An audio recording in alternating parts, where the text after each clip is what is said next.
Kobe Bean Bryant. Ia merupakan pembasket terbaik di sepanjang sejarah Los Angeles Lakers, sekaligus merupakan shooting guard terbaik kedua di sepanjang sejarah NBA. Selama 20 tahunnya di NBA, ia dikenal sebagai seorang pekerja keras yang punya mentalitas juara yang tinggi. Kobe selalu haus akan gelar juara, meski begitu, ia tidak pernah mengambil jalan pintas. Ia tetap bertahan dengan timnya, baik itu di masa kejayaan maupun di masa susah. BTW guys, buat kamu yang lagi nyari kaos-kaos basket, Mimin Ina Basketball jual nih. Ada kaos Ina Basketball, kaos Kevin Durant, kaos LeBron James, kaos Kobe Bryant, dan masih banyak lagi. Bagi yang minat, kalian bisa membelinya dengan cara mengklik link yang ada di kolom deskripsi ya. Oke guys, mari kita lanjut ke videonya. Kobe Bean Bryant lahir di Philadelphia, Amerika Serikat, pada tanggal 23 Agustus 1978. Ia terlahir dari pasangan suami istri Joe Jelly Bean Bryant dan Pamela Chox Bryant. Ayah Kobe, Joe, merupakan seorang atlet NBA. Joe pernah bermain di era 70-an dan 80-an. Sedari kecil, Kobe sudah cinta dengan olahraga basket. Efek memiliki ayah yang merupakan pemain basket merupakan alasan utama mengapa Kobe juga suka bermain basket. Saat usianya 6 tahun, Kobe pindah ke Italia untuk menemani ayahnya bermain basket. Untuk informasi, usai selesai bermain di NBA, ayah Kobe menjadi pemain basket profesional di Italia, sehingga Kobe pun mau tidak mau harus ikut ayahnya ke Italia. Di Italia, Kobe juga tetap bermain basket. Ia sering latihan basket bersama ayahnya. Ia juga berperan sebagai ball boy dan tukang pel di saat ayahnya sedang bertanding. Kobe cukup lama di Italia. Ia di sana selama 7 tahun, sehingga tak heran, Kobe sangatlah fasih berbahasa Italia. Usai 7 tahun di Italia, pada saat usianya 13 tahun, Kobe pun kembali ke Philadelphia. Saat SMA, Kobe bersekolah di Lower Merion High School. Kobe langsung menjadi pemain top di sekolahnya. Di tahun pertamanya saja, Kobe yang masih berstatus sebagai anak baru, langsung ditempatkan sebagai starter di tim utama. Hal ini merupakan hal yang keren. Jarang sekali ada anak baru yang masuk ke tim utama Lower Merion, terlebih menjadi starter untuk tim utama. Kobe merupakan pemain all-around di masa SMA-nya. Ia bermain di segala posisi, mulai dari point guard, shooting guard, small forward, power forward, hingga center. Kobe benar-benar sangat versatile di masa-masa SMA-nya. Tahun terbaik Kobe di SMA adalah pada tahun terakhirnya. Saat itu, Kobe berhasil membawa SMA-nya meraih gelar juara negara bagian. Kobe juga berhasil mencatatkan rataan yang sangat fantastis, serta berhasil masuk ke banyak pertandingan All-Star bergengsi di Amerika Serikat. Karena penampilan Kobe yang luar biasa di SMA, puluhan kampus pun tertarik dengan Kobe. Kampus-kampus ternama seperti Duke, Michigan, North Carolina, dan lain sebagainya tertarik untuk mendaratkan Kobe ke tim basket mereka. Meski begitu, Kobe menolak semua tawaran tersebut. Ia merasa bahwa skillnya sudahlah cukup untuk langsung ke NBA, dan akhirnya, usai lulus SMA, pada tahun 1996, Kobe pun langsung terjun ke NBA Draft. Di NBA Draft, Kobe terpilih di urutan ke-13 oleh tim Charlotte Hornets. Meski terpilih oleh Hornets, tapi Kobe akhirnya tidak jadi bermain di sana. Selain karena Kobe tidak mau bermain untuk Hornets, alasan lain juga adalah karena Lakers benar-benar mengincar Kobe Bryant. Lakers dan Kobe sudah seperti pasangan serasi.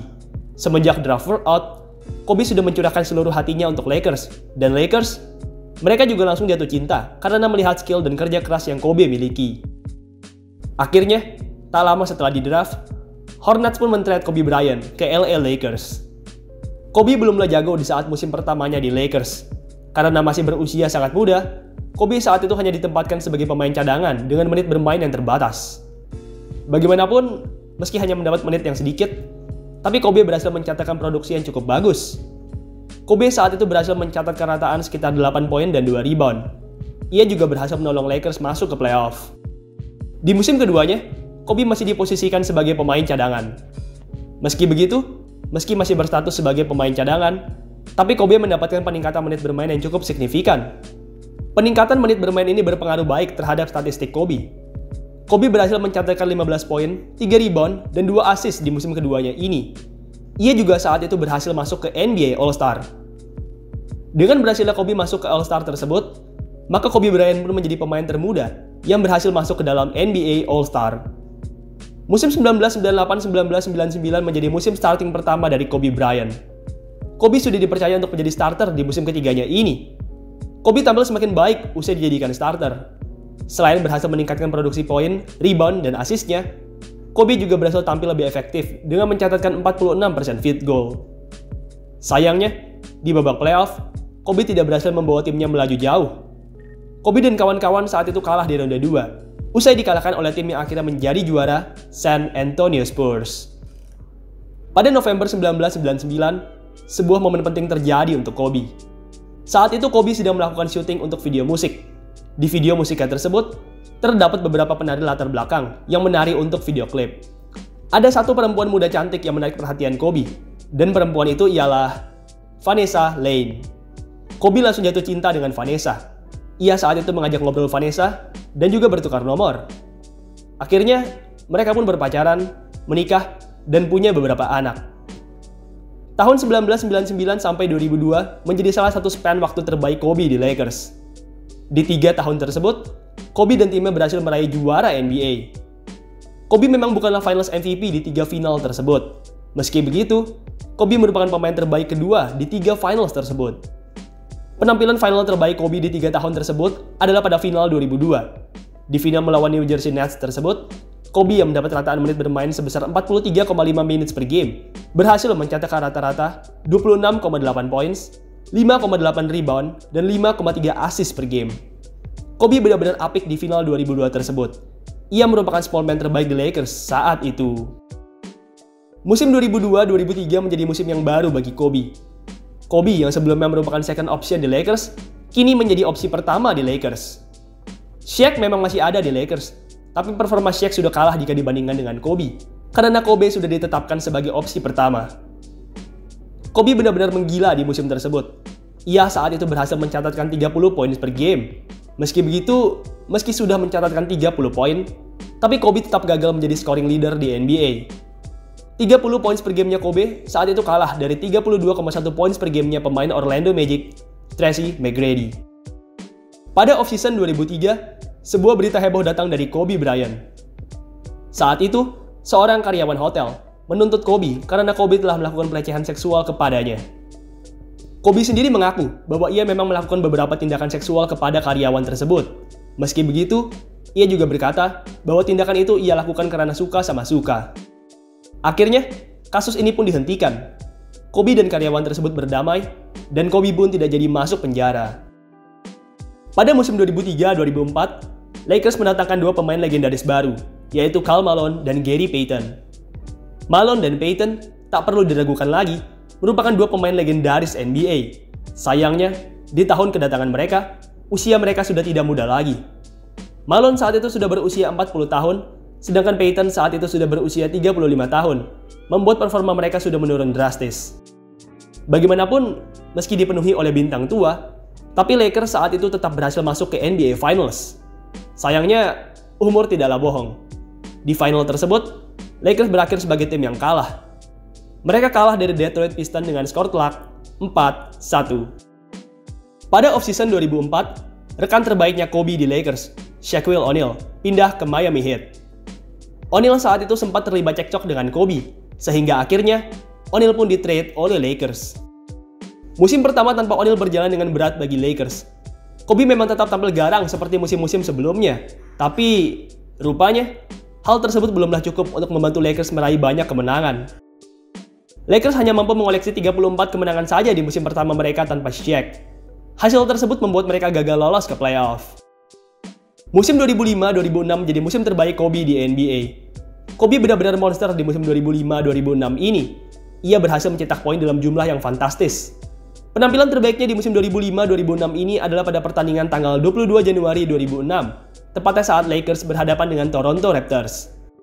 Pada game tersebut, Kobe yang bermain selama 42 menit berhasil mencetak career high 81 poin. 81 poin tersebut tidak hanya berhasil membuat timnya menang atas Raptors, tapi juga menempatkannya sebagai pemain dengan poin terbanyak kedua di sepanjang sejarah NBA. Selain tampil menggila, Kobe juga berhasil membawa timnya masuk ke playoff di musim 2005-2006. Sayangnya, Lakers saat itu tidak punya perjalanan yang panjang di playoff. Mereka saat itu langsung tersingkir di ronde pertama, usai dikalahkan oleh Phoenix Suns dengan skor 4-3. Pada musim 2006-2007, Usai melewati breakout season, Kobe pun memutuskan untuk mengubah nomornya dari yang sebelumnya 8 menjadi 24. Kobe tetap tampil garang dengan nomor barunya ini. Ia juga tetap berhasil menjadi leading scorer di NBA dengan rataan sebesar 31,6 points per game. Pada offseason 2007, Lakers kedatangan pemain bintang baru, yaitu Pau Gasol. Gasol merupakan pemain terbaiknya Memphis Grizzlies, dan kedatangan Gasol ke Lakers benar-benar sangat membantu Kobe dan kawan-kawan. Seperti biasanya, Kobe tampil cantik di musim 2007-2008 ini. Ia berhasil mencetak rataan sebesar 28 points per game. Ia juga berhasil mencetak banyak 40-point game di musim tersebut. Karena penampilannya yang apik di musim 2007-2008, di akhir musim, Kobe pun dianugerahi penghargaan Most Valuable Player. Penghargaan MVP ini menjadi penghargaan MVP pertama dan satu-satunya yang berhasil Kobe raih selama ia bermain di NBA. Selain mendapatkan MVP, di musim 2007-2008 ini, Kobe dan Lakers juga berhasil mencapai babak final. Mereka saat itu berhasil melewati 3 ronde pertama di playoff, dan akhirnya mereka pun bertemu dengan Celtics di babak final. Kobe tampil agak buruk di serial final ini. Rataan poinnya memang tinggi, tapi persentase field goal dan 3 poinnya bisa dibilang cukup rendah. Kobe hanya mampu mencatatkan 40% field goal dan 32% 3 point di serial final tersebut. Lakers yang Kobe bela pun akhirnya kalah di final 2008 ini. Mereka kalah dari Celtics dengan skor 4-2. Usai kalah dari Boston Celtics, pada offseason 2008, Kobe pun bermain untuk Amerika Serikat di Olimpiade 2008. Olimpiade 2008 ini merupakan Olimpiade pertama Kobe di sepanjang sejarah karirnya. Amerika Serikat benar-benar serius di Olimpiade tahun ini. Di Olimpiade sebelumnya, Amerika yang tidak mengirimkan tim terbaik mereka hanya bisa finish di urutan ketiga. Oleh sebab itu, di Olimpiade 2008 ini, Amerika sangat-sangat serius. Kobe tampil apik di Olimpiade 2008 ini. Ia berhasil menjadi leading scorer ketiga di Amerika. Ia juga berhasil membawa Amerika Serikat meraih medali emas. Medali emas Olimpiade 2008 ini pun menjadi medali emas Olimpiade pertama yang berhasil diraih oleh Kobe Bryant. Usai meraih emas Olimpiade, Kobe pun lanjut bermain di musim 2008-2009. Musim 2008-2009 menjadi musim yang penuh sukacita bagi Kobe. Di musim tersebut, Kobe untuk pertama kalinya sejak tahun 2002 berhasil meraih gelar juara. Tidak seperti 3 gelar juara sebelumnya, di gelar juara tahun 2009 ini, Kobe dinobatkan sebagai Finals MVP. Ia saat itu mencatatkan 32 poin, 6 rebound, dan 7 assist. Ia juga berhasil membawa timnya menang 4-1 atas Orlando Magic. Di musim berikutnya, Kobe dan kawan-kawan kembali berhasil masuk ke final. Di final, Lakers dipertemukan dengan musuh bebuyutan mereka, Boston Celtics. Kobe tampil bagus di serial final ini. Ia berhasil mencetak banyak poin, serta beberapa kali berhasil mencetakkan double-double. Akhirnya, Lakers lah yang menjadi pemenang final ini. Lakers menang dengan skor tipis 4-3, dan Kobe pun akhirnya mendapatkan gelar juara kelimanya di NBA. Usai meraih back-to-back champion, di 2 musim berikutnya, Kobe dan Lakers gagal mencapai babak final. Mereka memang masih menjadi tim yang cukup oke di liga, tapi sayangnya, mereka tidak bisa mencapai prestasi yang baik di babak playoff. Pada offseason 2012, Kobe Bryant terbang ke London untuk bermain di Olimpiade. Sama seperti pada tahun 2008, skuad Amerika di Olimpiade 2012 ini juga sangatlah kuat. Kombinasi pemain veteran dan pemain muda di skuad ini sangatlah pas. Ada pemain veteran seperti Kobe Bryant dan Tyson Chandler, dan ada juga pemain muda seperti Anthony Davis, James Harden, dan masih banyak lagi. Kobe Bryant sendiri tetap tampil bagus di Olimpiade 2012 ini. Meski penampilan tidak sebaik di Olimpiade 2008, tapi secara keseluruhan, penampilan Kobe di Olimpiade 2012 ini bisa dibilang sudah amat baik. Kobe dan timnas Amerika pun akhirnya berhasil memenangkan Olimpiade 2012 ini.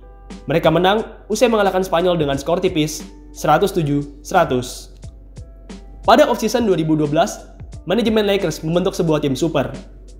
Saat itu Lakers mendatangkan 2 pemain bintang, yaitu Dwight Howard dan Steve Nash. Awalnya, orang-orang menduga bahwa tim super baru ini dapat meraih gelar juara.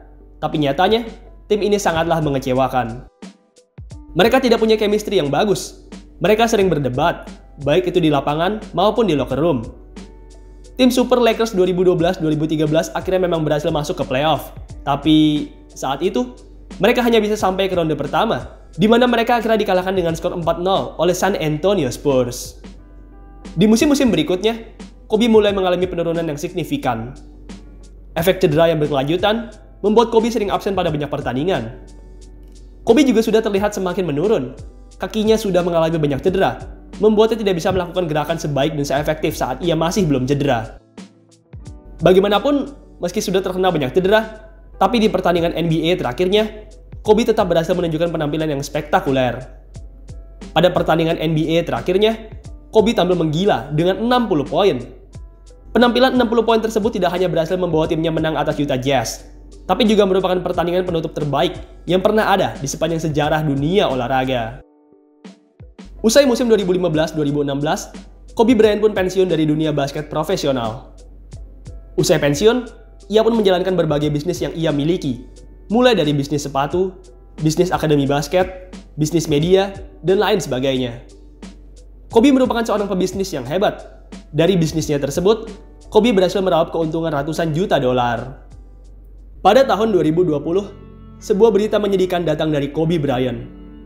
Saat itu Kobe, putrinya, dan beberapa orang lainnya sedang naik helikopter menuju ke kamp basket. Di tengah perjalanan, badai datang dan membuat helikopter yang ditumpangi oleh Kobe jatuh. Kobe, putrinya, dan para penumpang lain tidak selamat dalam peristiwa naas tersebut. Seluruh dunia berduka karena kejadian ini. Tidak ada yang menyangka bahwa Kobe Bryant akan pergi secepat ini. Meski sudah tiada, tapi legacy dari Kobe tetap terasa sampai saat ini. Peninggalannya, rekor-rekornya, etos kerjanya, semangat pantang menyerahnya, semuanya masih tersimpan di dalam hati orang-orang yang mengidolakannya.